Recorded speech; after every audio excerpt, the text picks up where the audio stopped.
Hi everyone, कैसे हैं आप सभी। आशा है कि आप सभी काफ़ी अच्छे होंगे। मैं हूं अंश और स्वागत है आप सभी का लव बियॉन्ड लिमिट्स पर। और आप सुन रहे हैं मुलाकात रूहों की। चलिए चलते हैं एक छोटे से क्विक रीकैप की तरफ। लास्ट पार्ट में आपने देखा कि ईरा और तारा अपनी उस डिनर डेट के बाद लिव इन करने का प्लान करते हैं। और एक्चुअल में ईरा लेने आती है तारा को उसके पीजी पर अपने पेंट हाउस ले जाने के लिए। और तारा भी खुशी खुशी पहुंच जाती है ईरा के पेंट हाउस पर। और सामान को अनपैक करने के बाद ये दोनों अपना लंच और अपना डिनर साथ में ही करते हैं। और ईरा थोड़ी माफ़ी मांगती है क्योंकि वो पूरा दिन बिजी रहती है। और ईरा बनवाती है तारा के लिए सिंपल सा खाना। तो बस यहीं तक था ये छोटा सा लास्ट पार्ट। चलिए चलते हैं आगे। तारा और ईरा बैठकर डिनर कर रहे हैं। ईरा तारा से कहती है, देखो तारा, तुम्हें मैं यहाँ ले तो आई हूँ बिकॉज़ मुझे चाहिए कि तुम कंफर्टेबल फील करो। वो ऑफिस के रूल्स, कि लोगों की सोच और सारी लिमिटेशंस के बिना तुम यहाँ बेफिक्र होकर रह सको। ईरा की ये बातें सुनकर तारा अब रियलाइज़ कर रही है कि ईरा उसके कंफर्ट के लिए कितना एफर्ट्स कर रही है कि वो एक कंफर्ट जोन में आ जाए। ये दोनों अपनी क्यूट और कुछ अंडरस्टैंडिंग सी बातें करते हुए अपना डिनर फिनिश करते हैं।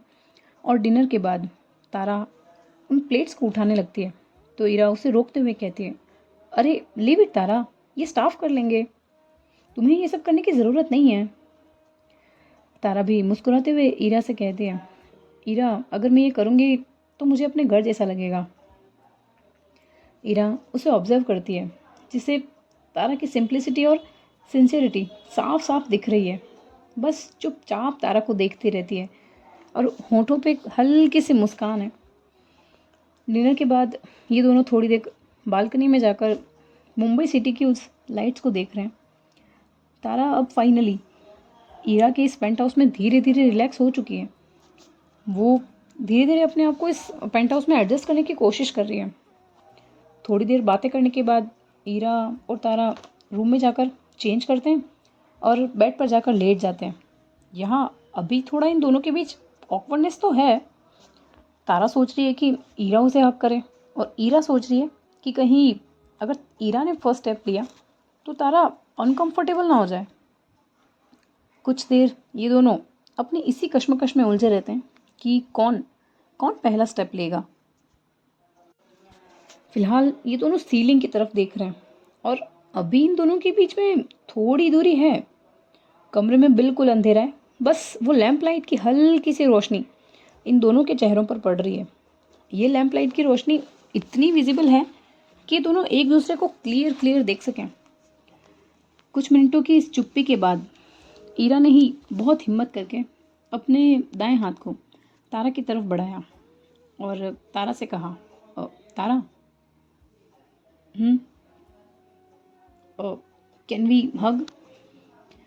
ये सुनकर तारा ईरा की बातों को शब्दों में जवाब ना देते हुए अपना रुख ईरा की तरफ मोड़ देती है और अपने आप को थोड़ा सा शिफ्ट करते हुए उसके बेहद करीब आकर उसके उस दाएं हाथ पर अपने सिर को रख देती है। ईरा भी अपने दाएं हाथ को मोड़कर तारा को अपनी बाहों में भर लेती है। दोनों की सांसें बिल्कुल पास आ गई है। ईरा की चिन तारा के सिर पर लग रही है। एक दूसरे की सांसों को महसूस कर पा रहे हैं ये दोनों। तारा अपने सिर को ईरा की बाहों में उठाती है और ईरा को देखती है और अपने लबों को ईरा के लबों पर रख कर उसे किस करने लगती है। होंठ से होंठ और सांसों से सांसें मिल गई है। ये किस बहुत सॉफ्ट, बहुत वार्म्थ है। इस किस में कोई जल्दबाजी नहीं है, ना ही बहुत गहरा और ना ही बहुत हल्का। ये किस बस इतना है कि इन दोनों के दिल की उलझनें और ये जो बेचैनी, ये जो ऑकवर्डनेस ये दोनों फील कर रहे हैं वो बस यहीं ठहर जाएं। कुछ लम्हों की इस वार्म्थ किस के बाद तारा हल्का सा अपने आप को पीछे करती है और ईरा के सीने में शर्मा कर अपने सिर को छुपा लेती है। ईरा के चेहरे पर भी मुस्कान लौट आती है और इस कमरे में चुप्पी फिर से लौट आती है, मगर इस बार ये खामोशी ये भारी नहीं थी। ये चुप्पी थी जिसमें ये दोनों बिना कुछ कहे भी काफ़ी कुछ कह गए थे। ईरा ने अपनी आंखें बंद की और तारा के फॉरहेड पर एक किस किया और तारा को थोड़ा और अपने आप से चिपका लिया और तारा से कहा, गुड नाइट मैडम। तारा भी बहुत सॉफ्ट वॉइस में ईरा से कहती है, गुड नाइट। दोनों ने अपनी अपनी धड़कनों को अपने सीने में समेट लिया। ये किस जो इनकी नई ज़िंदगी की सबसे अनमोल शुरुआत बन गया। सुबह सूर्य देवता अपनी किरणों को इस बड़े से कमरे की बालकनी से सीधा अंदर भेज रहे हैं और अपनी दिव्य आभा से इस कमरे की चमक को बढ़ा रहे हैं। तारा अब भी नींद में थी। उसका हाथ थोड़ा ईरा पर है और थोड़ा बेड पर। ईरा जो कि कुछ देर पहले ही जाग गई है, वो बस चुपचाप एकटक तारा को देख रही है। उसके बालों की वो एक लट बिखर कर उसकी आंखों के सामने आ गई है, जो ईरा के उस व्यू को बिगाड़ रही है। ईरा अपने इंडेक्स फिंगर से उस लट को धीरे से तारा के कान के पीछे करती है, इतना धीरे कि तारा की नींद ना टूटे, और अपना फ़ोन निकालकर तारा की कुछ पिक्चर्स क्लिक करती है, क्योंकि तारा सोते हुए एकदम मासूम बच्चे की तरह लग रही थी। ईरा अपने मन में ही सोच रही है कि ये सब क्या सच में हो रहा है, तब क्या ये एक सपना है या सच है। ईरा ये सब सोच ही रही थी कि तभी तारा धीरे से करवट बदलती है और अपनी उन आधी खुली आंखों को ईरा पर करती है। ईरा जो अभी उसे ही देख रही है, अपनी आंखों में प्यार भरकर। तारा नींद भरी आवाज़ में ही ईरा से कहती है, गुड मॉर्निंग। ईरा भी उससे कहती है, गुड मॉर्निंग। नींद ठीक से आई मैडम साहिबा। तारा अपने आप को थोड़ा उठाकर बिठाती है और अपने बालों को संवारते हुए ईरा से कहती है, नींद तो काफ़ी अच्छी आई।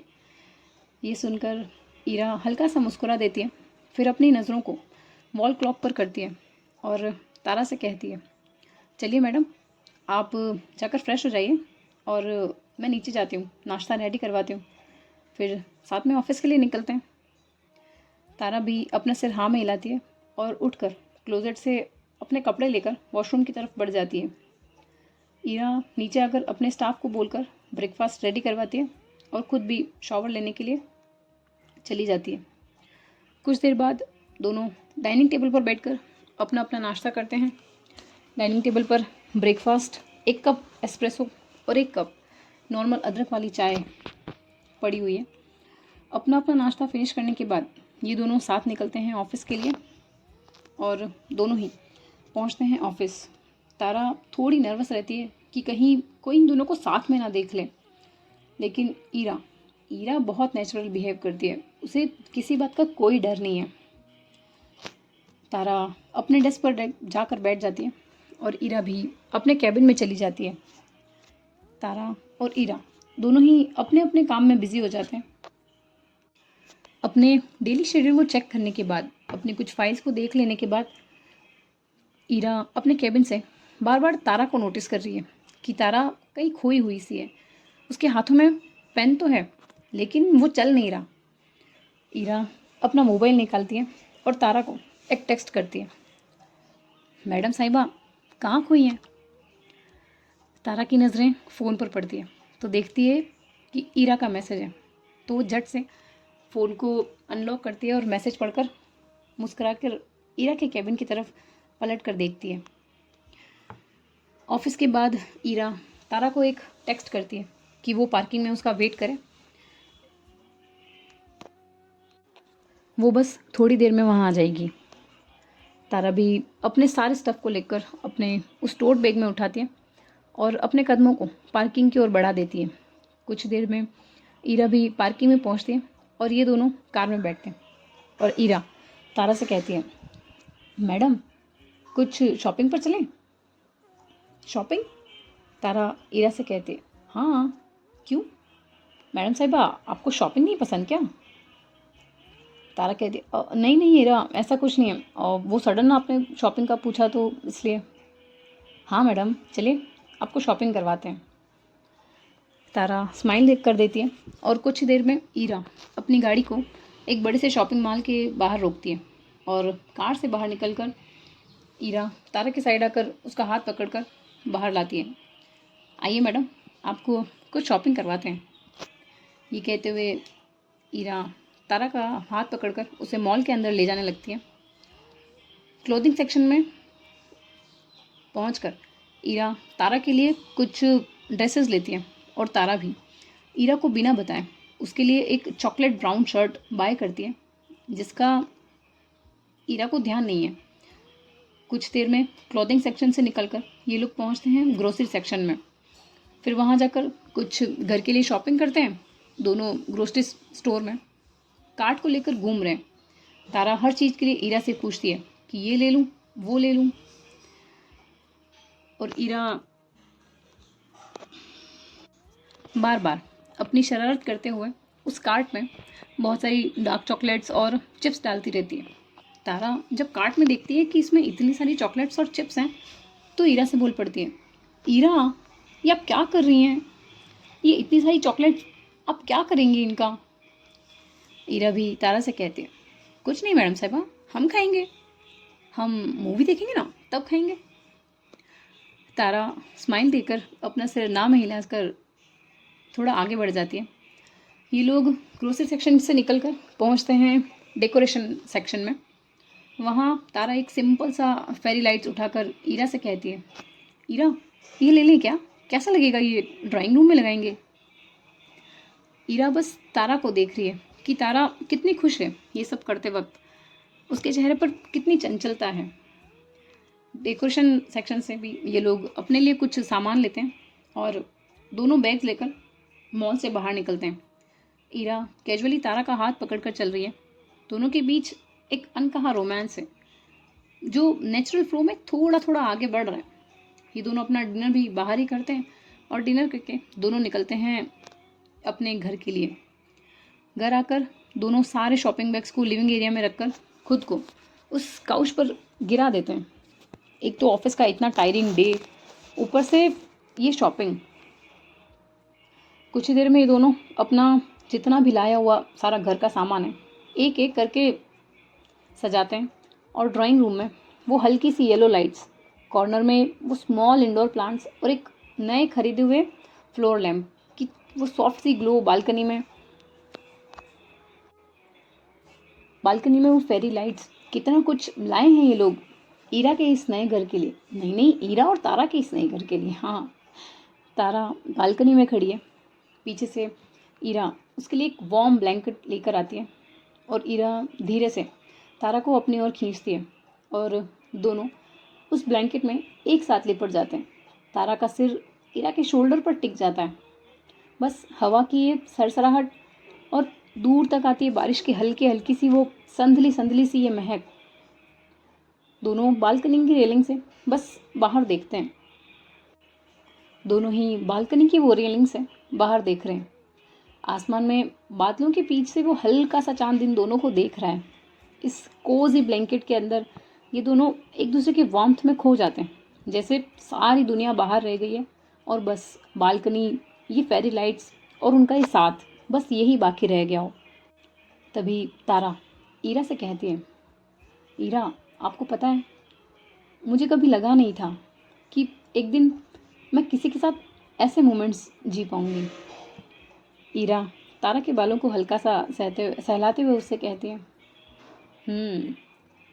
वैसे तुम मेरी लाइफ का वो चैप्टर हो जो मुझे कभी बंद नहीं करना है। बस हर पेज में तुम्हारे साथ रोज कुछ ना कुछ नया लिखना है। ईरा धीरे से तारा का चेहरा अपनी तरफ मोड़ती है और फेरी लाइट्स की वो हल्की सी चमक तारा की आंखों में पड़ रही है। ईरा उसकी आंखों में गहराई से देख रही है और फिर बहुत ही सॉफ्टली तारा के माथे पर एक फॉरहेड किस करती है। तारा की सांसें तेज हो जाती हैं। वो ईरा का हाथ पकड़कर ब्लैंकेट के अंदर ही अपनी छाती पर रख लेती है और ऑलमोस्ट उसके कान में फुसफुसाते हुए कहती है, बस यहीं इसी तरह मुझे आपके पास रहना है। ईरा भी हल्का सा मुस्कुराती है और तारा को अपनी ओर खींचकर एक टाइट और एक वार्म हग देती है। दोनों बस पूरी तरह उस ब्लैंकेट में लिपटे हुए हैं ईरा तारा से ब्लैंकेट में लिपटे हुए ही कहती है, यू नो तारा, तुम मेरी सेफ़ प्लेस हो, और ये बालकनी, ये वेदर, सब सब कुछ परफेक्ट है। तुम मेरी बाहों में हो, everything is perfect. Tara blush करती है, उसकी आंखें बंद हो जाती हैं और ईरा उसकी नाक पर एक हल्का सा किस करती है और फिर उसके हाथों को अपनी उंगलियों में इंटरलॉक कर लेती है। तो गाइज़ आज के इस छोटे से पार्ट को यहीं तक रखते हैं। आई नो कि ये पार्ट थोड़ा छोटा है, लेकिन तारा और हीरा वाली स्टोरी मैं सिर्फ़ और सिर्फ आप लोगों के लिए ला रही हूँ, जो भी इस स्टोरी को इतना प्यार दे रहे हैं। तो मैं इसको यहाँ तक ये लिख ही पाई थी, इसलिए ये इतना ही आपके पास पहुँचा रही हूँ। माफ़ कर दीजिएगा मुझे। कहानी कैसी लग रही है मुझे कमेंट्स में ज़रूर बताइएगा। अगर अच्छी लग रही है तो प्लीज़ लाइक कीजिए आपके अपने चैनल को। मिलूँगी मैं आपसे कहानी के अगले भाग में। तब तक के लिए खुश रहिए, अपने अपनों के साथ रहिए। Bye bye, take care, thank you so much.